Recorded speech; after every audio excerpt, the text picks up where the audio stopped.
going to ask you for some updates. I feel like it's the middle of the season, injury updates. I hate doing those, but these I think are positive. Aaron Boone said the other day that Nestor Cortez started throwing again. What have you heard from him in the way he's feeling, his arm is feeling, heading into the offseason and next season?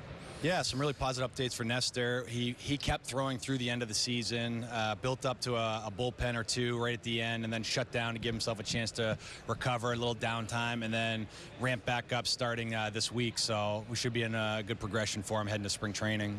Anything new with Jonathan Loizaga? How do you keep him healthy for a season?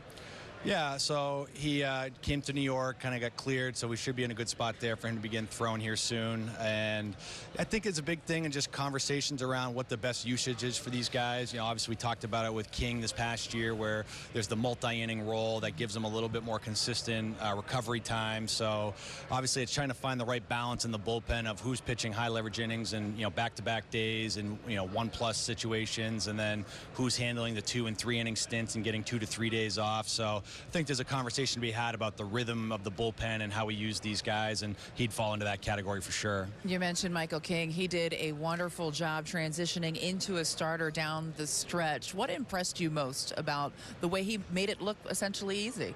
Yeah, I think he's really well prepared. Obviously, he does a nice job in that regard, being ready for the opponents and the lineup they're going to present to him.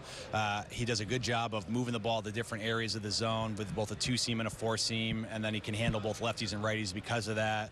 And I think it's just he's got a nice deceptive attack angle with the fastball, and then builds off that with the slider and the changeup. And you know, obviously he's got great stuff, and he attacks the zone, and he's prepared. So all those things add up to, you know, starter success. Carlos Rodon did not have the season he would have liked to have had his first year in pinstripes.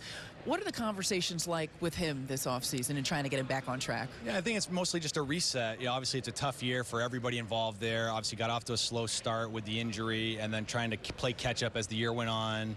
Obviously the things we talk about are making sure the delivery's in a good spot, so the fastball command is there, and throwing the slider off that, and then trying to put the other pieces around it, whether it's a curveball or the changeup or a potential cutter addition. All those things kind of build around the strength of who he is and the fastball slider command. The fans let him have it at times. Are you at all concerned about that aspect of it and how that might affect him? Yes and no. I mean, it's a concern for all our guys, and be able to weather that, because it's a lot for everybody. But I do think that he's committed to putting himself in the best spot possible to come out. And I think the fans are always welcome if you come out and show up and, you know, compete on a daily basis. And obviously if results follow, I think they'll welcome him back. I don't think there's any concern in that regard. It's just a matter of just putting his best foot forward and being healthy to start the year. One of the crown jewels this offseason is Yamamoto, and I know you've watched video of him. The Yankees have had scouts there. Just in what you've seen via video, what stands out to you? Why do you think he could be successful in the big leagues? Well, I think he's obviously had a track record of success in Japan. He throws a lot of strikes. He's got a wide arsenal. You know, it's mid to upper 90s at times.